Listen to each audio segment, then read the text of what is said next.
to do Valentine stories because it's Valentine's Day on February 14th. So our first book is The Day It Rained Hearts by Felicia Bond.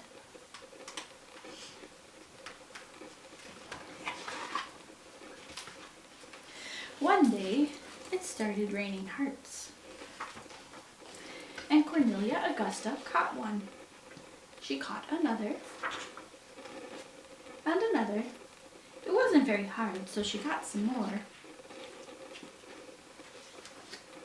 It must be getting close to Valentine's Day, she thought, and she set to work making valentines.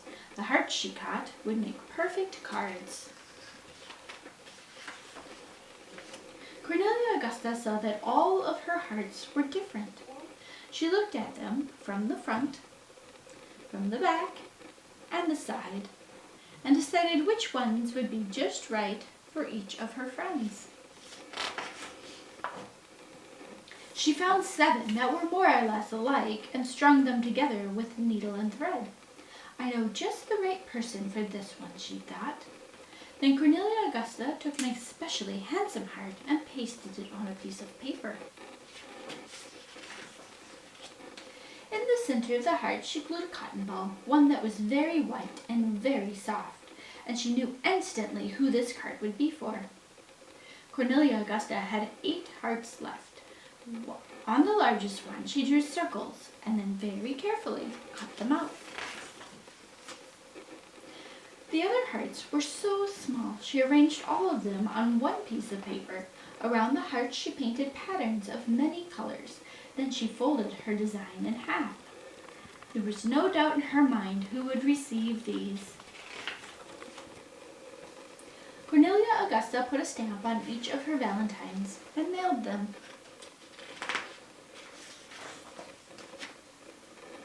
It never rained hearts again. Not where Cornelia Augusta lived, anyway.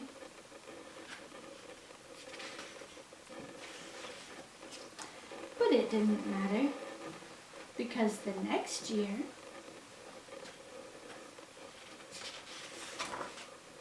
and the next, and all the years after that, Cornelia Augusta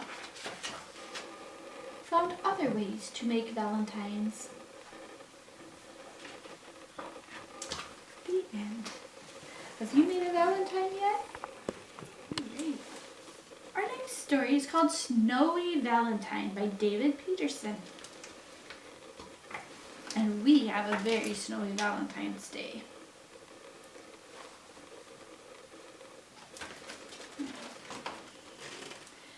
On a snowy Valentine's Day, Jasper Bunny still could not think of a gift good enough for Lily.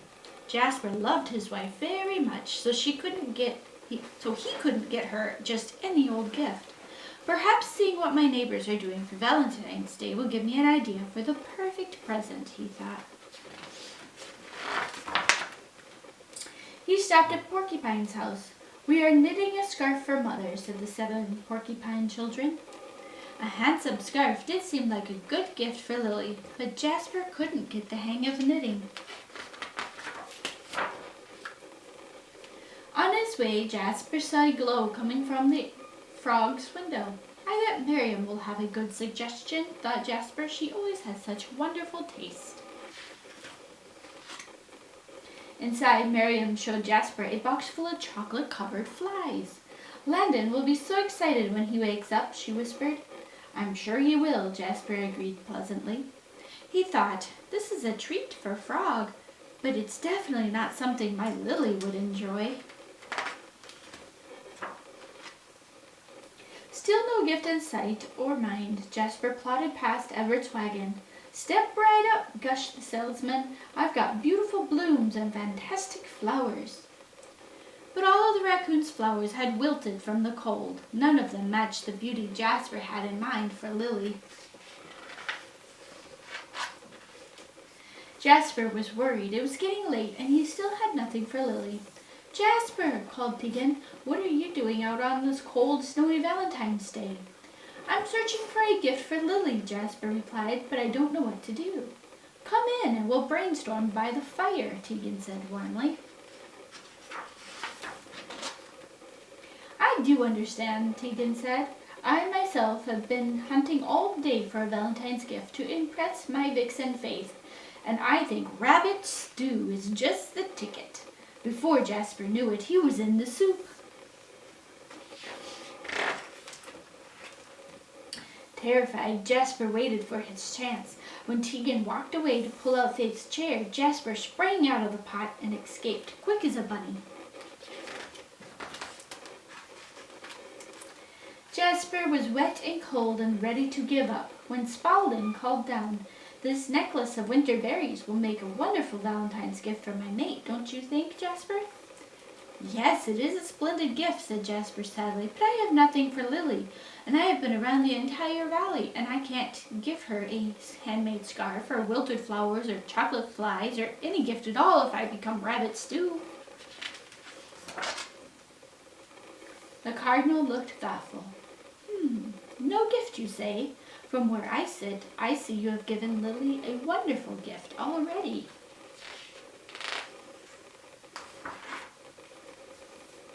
Back at the burrow, Lily stepped outside to wait for Jasper. She saw the heart he had made for her.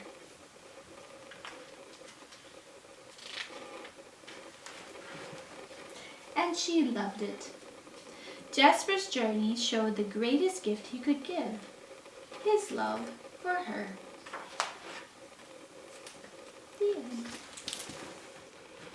Do you remember what letter we talked about last week for story time? It was the letter H. And here it is again. We have letter H, and H says ha, ha. And heart starts with H. We also have another letter, V, for Valentine. Can you say that word? Valentine. It's a big word to say. Our next story is called Love is a Truck by Amy Novisky.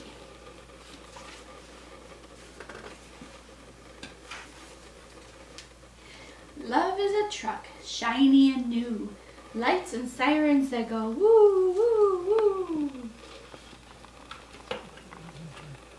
Love is a fire engine, red as a heart, a ladder truck, spotted dog in the back. Love is a dump truck, rounded with dirt, a bulldozer, a digger, a rolling cement mixer. Love is a loader, love is a lifter, a truck on a truck, a flatbed trailer. Love is an ice cream truck, the sweetest truck of all.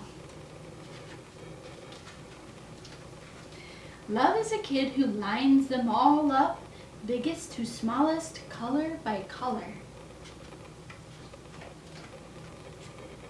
A truck parade, a parking lot.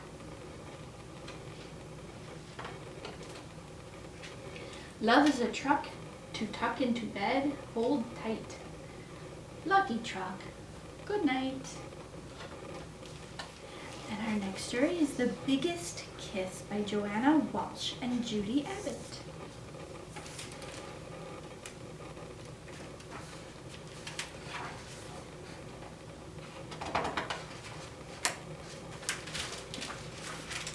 Kisses on noses, kisses on toeses, sudden kisses when you least supposes. Who likes kisses? I do, even the shy do. Why not try too? Frogs like to kiss, and dogs like to kiss. Enormous elephants do. Tiny little ants do.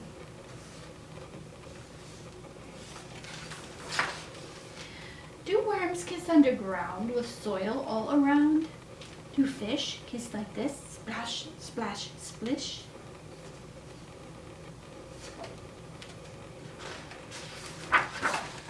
Some kisses are misses. They land on the ear or near, but kisses with lipstick stick like a kiss with honey. A kiss that's yummy, a kiss on the elbow, a kiss on the tummy.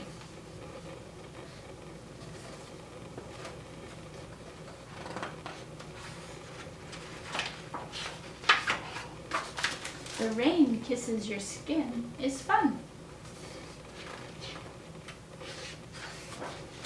The snow's kiss on your face is ace.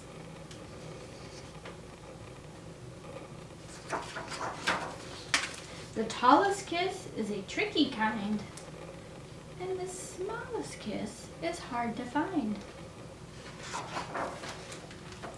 Bye-bye kisses, fly high kisses, dry eye kisses, all my kisses.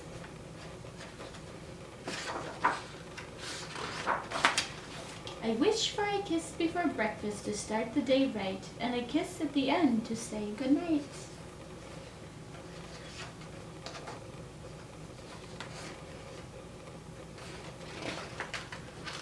I've had all these kisses and lots more too, but the very best kiss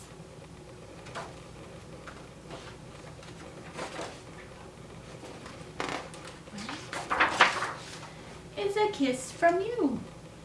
Alright, let's try a finger play. Do you have your hands all ready? Are you stretched out and warm? Alright, so I put my hands together. This is how I start.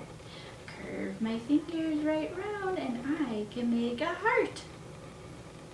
Why don't you try it? I put my hands together. This is how I start. I curve my fingers right round and I can make a heart. Good job! Our next story is Love Me, Love You by Susan Hayborn O'Keefe.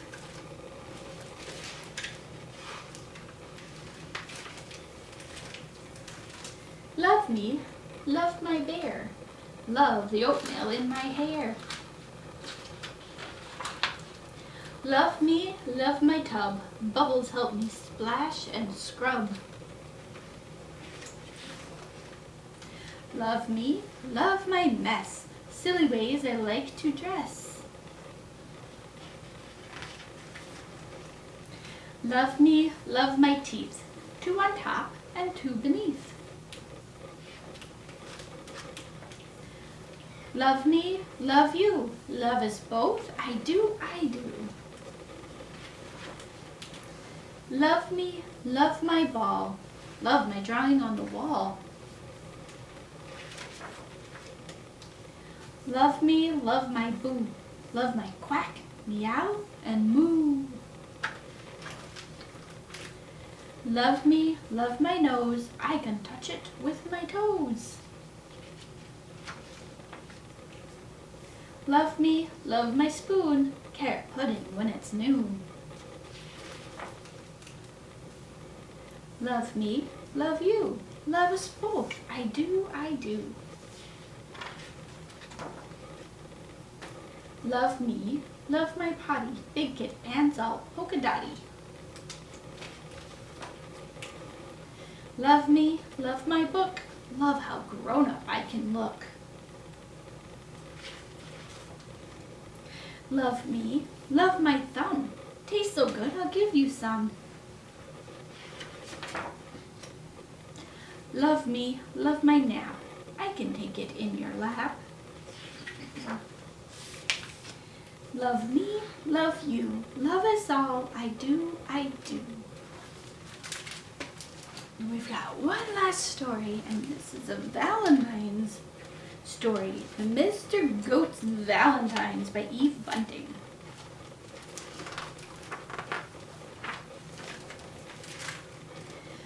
Mr. Goat read the headline in the Goat Times. Goat Times, February 14. It's Valentine's Day. He dropped his newspaper, jumped up, got his wallet and his cell phone, and put on his bird's nest hat.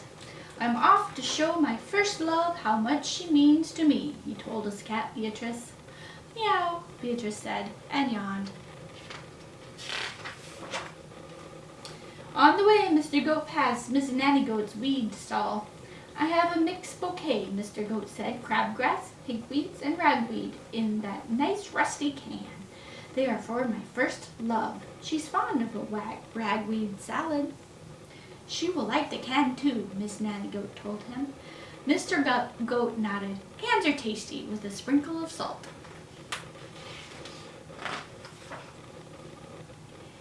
only gone a few more steps when he smelled a delightful smell. Mr. Pygmy Little Goat had a stall under a tree. He was selling his delicious rotten eggs. He had opened one. As a sample, it laid on the counter, black and oozing. "Rotted for 2 years," he told Mr. Goat. "Guaranteed foul and disgusting." Mr. Goat drooled. "I'll take 4. 2 for my first love and 2 for me. We always share." He watched as Mr. Pygmy Little Goat arranged them in a red box and tied the box with a pretty red ribbon. "Perfect," Mr. Goat said. "They are so ripe I can smell them even through the shells. My first love and I will share the pretty red ribbon for dessert." He walked on, breathing in the delightful smell of rotten eggs with every step. Miss Skunk came by with her perfume cart. She sniffed hopefully. "What is that delicious smell?" she asked. "Rotten eggs," Mr. Goat said. Mr. Skunk smiled. "They smell like me. May I try one?" "Sorry." Mr. Goat wound his front legs around his egg box. "These are for my first love. It's Valentine's Day." Miss Skunk cocked her head. "Do you have a Valentine's card for her?" "No, I have presents." "Too bad. For Valentine's Day you need a card." Miss Skunk sprayed Mr. Goat. "This is for you, Mr. Goat. You smell nice for her. It's nice as your eggs. Happy Valentine's Day." "Thank you, Miss Skunk." Mr. Goat sat under a tree and thought hard. Perhaps Miss Skunk was right. "I do not have a card for my first love," he told himself, "but I will compose a song and serenade her." It was shady and cool under the tree. He sat thinking, and before long he had the words of a song. "Hurrah!" He straightened his bird's nest hat and hurried on. He came to the house of his first love. "Oh," he thought, "I hope she's home. I should have called first." Mr. Goat burst into song. "When I was a little kid, it didn't matter what I did. If I climbed too high and fell, you'd kiss the hurt and make it well. You have loved me from the start.